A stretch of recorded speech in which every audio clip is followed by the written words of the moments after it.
Well, hello everyone. Thanks very much for turning up to this track. I appreciate it. It's been like chaos today and you stuck it out. You might not be able to feel your nuts anymore, but you know. Awesome. Thank you very much. So I'm going to be talking today this concept, Homebrew to Cyberpunk. Now, what you might find is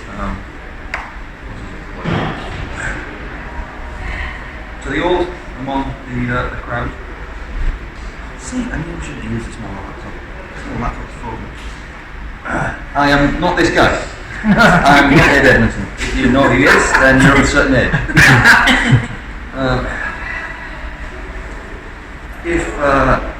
If you're on the niche music market, no, I'm not Stu J. Well, it could be my brother. And for the younger among you, I am most definitely.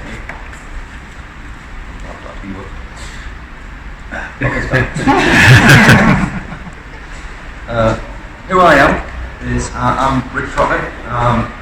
Online I'm known as Digicoder. If you want to tweet or abuse me, then the activity underscore Digicoder is the place to look with. I'm one of the last of the Generation X, and I work at Tombola. I know, I'm sorry, branded at top. My water was only black, and it was the first one I pulled out this morning. I wrote today's talk based on something I saw online a few weeks ago, and it was a bit of a shock because I remember seeing this image when it was in print format, when it first came out on Mondo magazine that a friend of mine had got.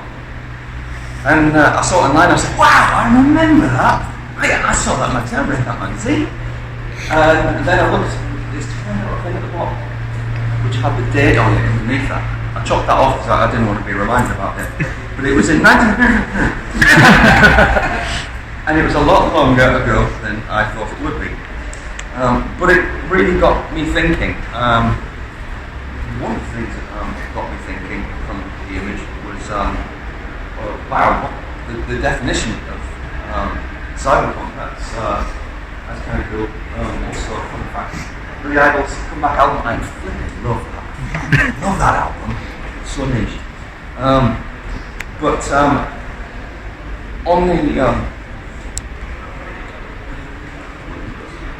on the bottom of this image was a list of things that a cyberpunk would have and would carry around with them.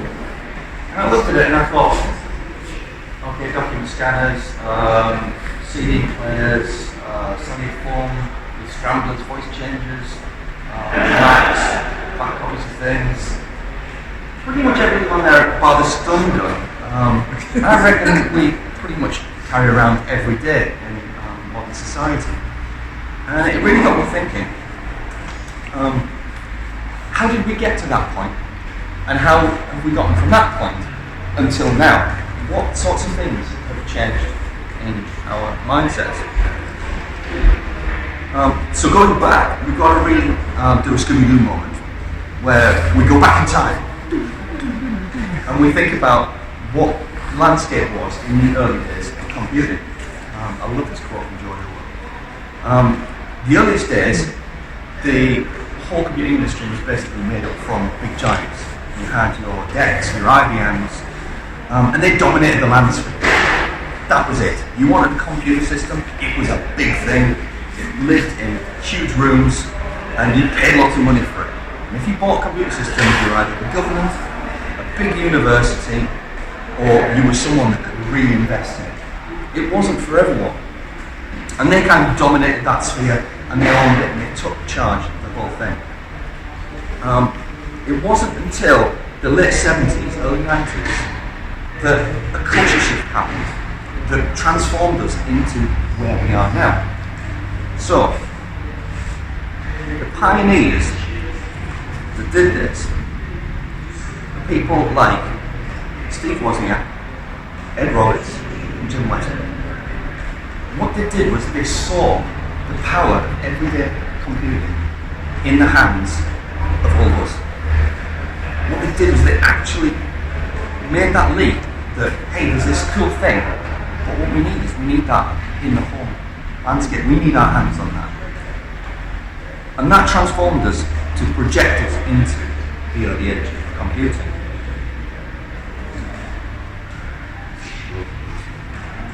The rise of computers from 70s through the 80s was absolutely huge. There was a little dip when we had the crash, when we lost Acorn systems and that transpired. But the trajectory of home computer systems has massively changed over the years. It's transformed an industry into something that has become a cult thing. We look at Apple, we look at the way that things are packaged, the way that things are all shiny now. We went from early days of big, massive computer systems to small handheld systems that could transport around in bags, microcomputers. And now we've got things that are almost cult icons in our hands. But this would mean nothing really if I didn't relate it to myself. So where did things start? For me, 1980. The story begins when my dad, just before I was born, had a very good friend, Bob Maunder. And Bob went to a computer fair down in London. It happened to be the computer fair that Sinclair launched their ZX80 app. My dad's mate, Bob, went and picked up kit number, somewhere like 1 or 3, out of Sinclair's hands. Very excited at the launch, got it back to my dad and said, I've got this thing, it's really cool.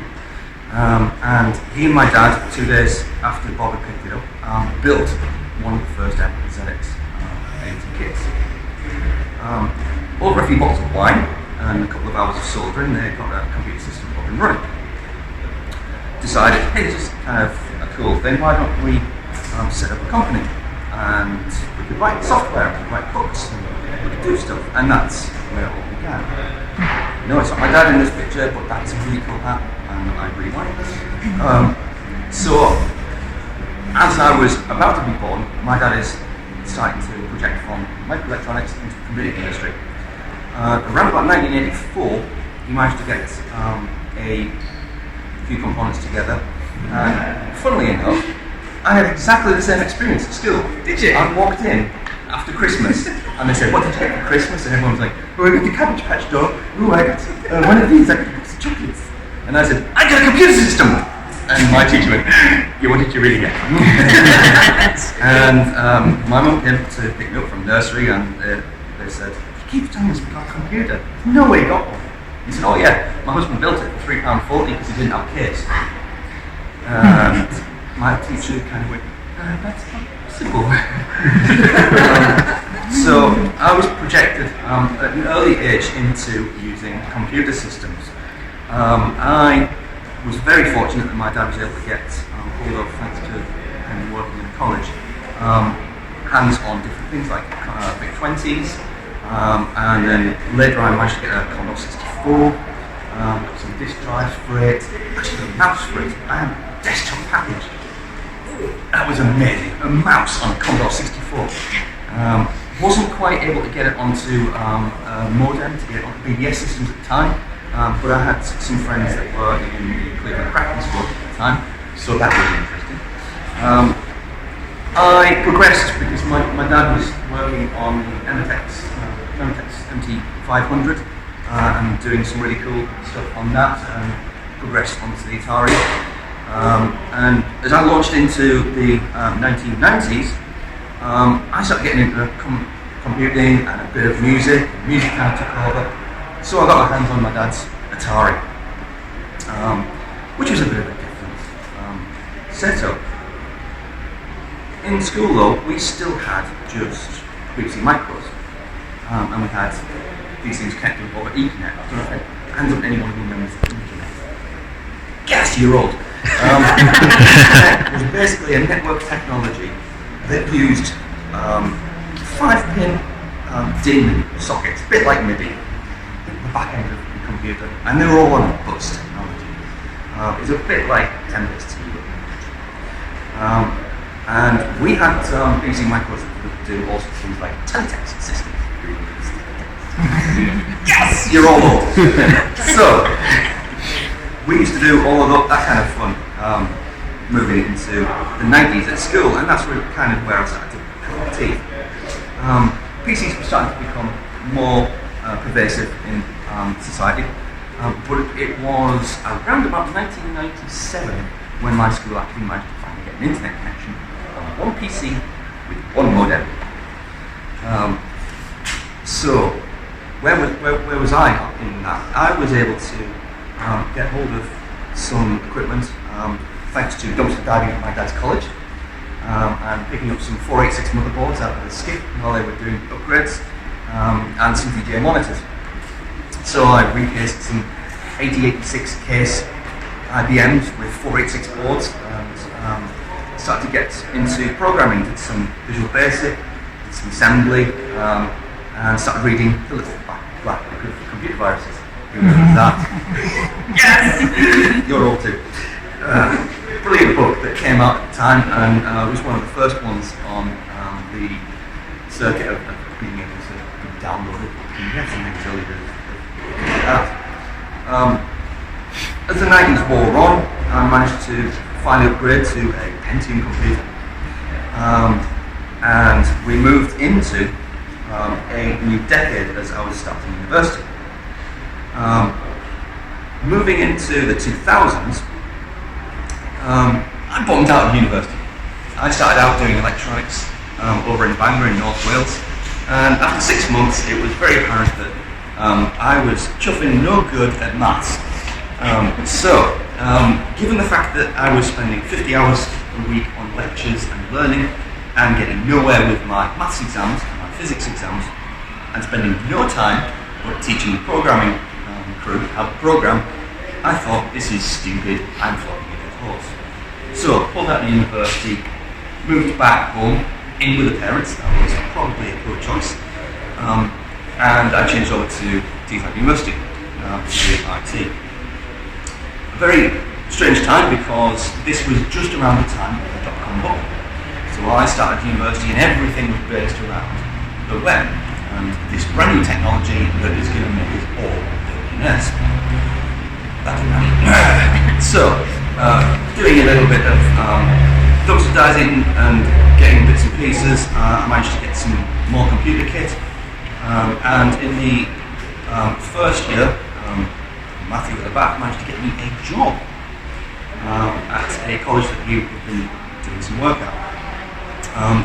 That springboarded me really, because I turned up to work the first day and my line manager had said, there's the keys, there's the server room, there's the labs, there's some sort of Citrix thing running, don't know what it is, your boss isn't coming back, you're it. So my job turned into very much a 2.5 years of there and appointing my own boss.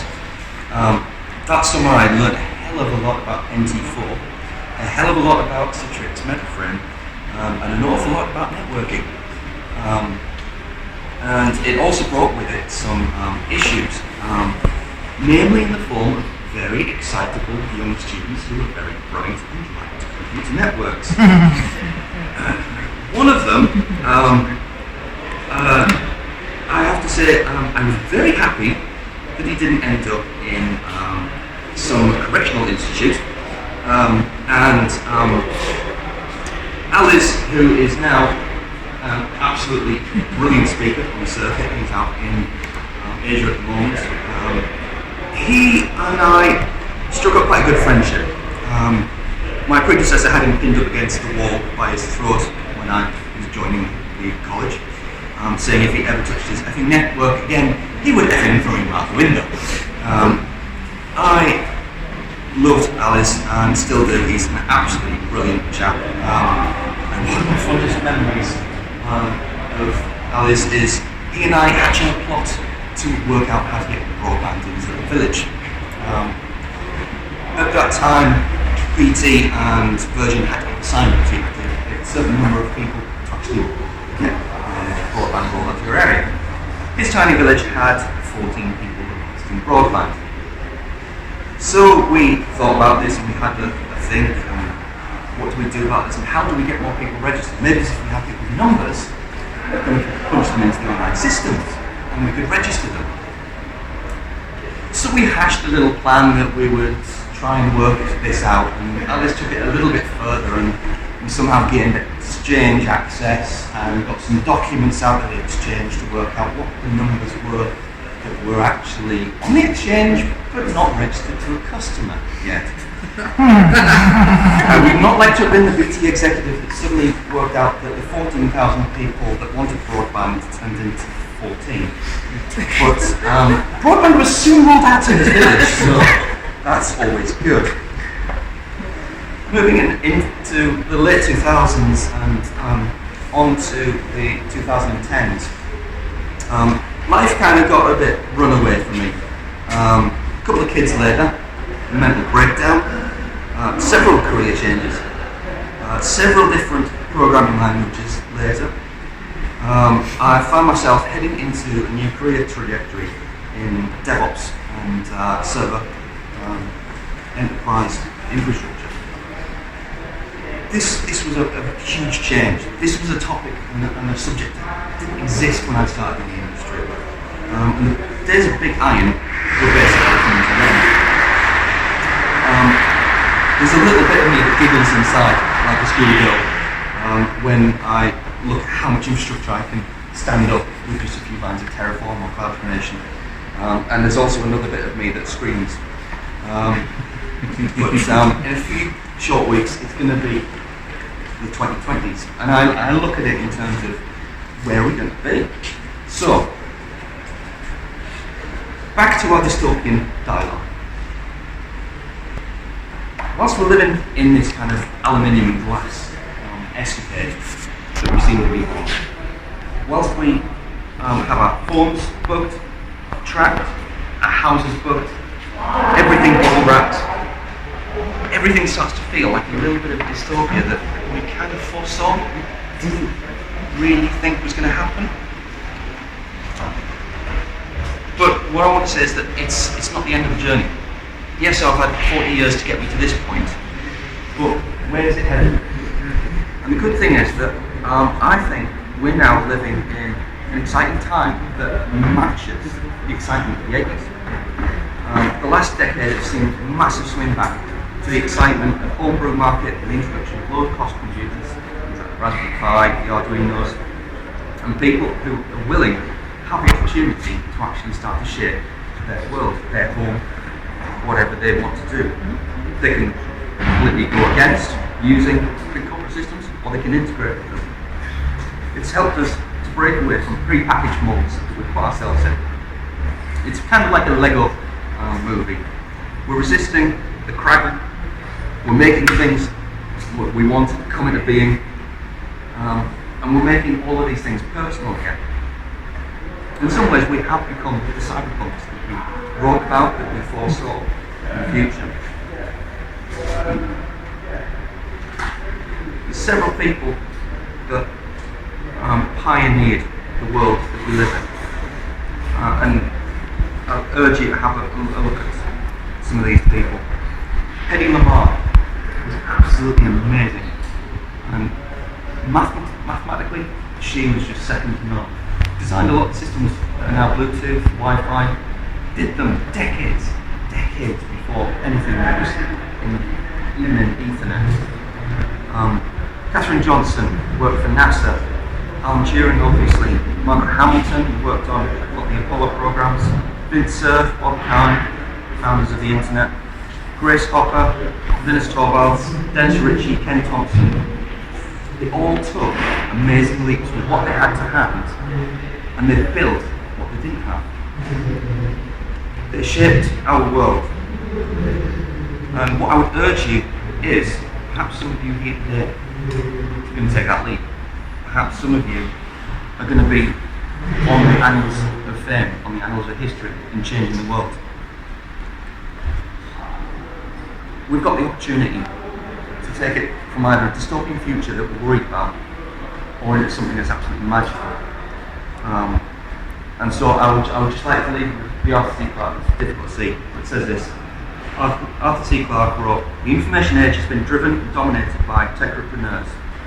We now have to apply these technologies in saving lives, improving livelihoods, and lifting millions of people out of squalor, misery, and suffering. In other words, our focus must now be to move from the geek to the me." So, a little bit of a extra glitter bomb at the end. For anyone that's here, anyone that wants to know more, anyone who didn't manage to make it to the talk, I've shoved up a whole section on my website, gingercoder.com/BSides. There's all of the notes from today's talk. Sorry, I'm absolutely freezing in here, my brain's going to 600 miles an hour. But if you want to know any more about the history of computing over the last 40 years, there's some extra resources on there. Just let's have a look at the past. Let's see where things have gone, where we are, and let's have a look at what we can do in the future. So, any questions? Otherwise, thanks very much.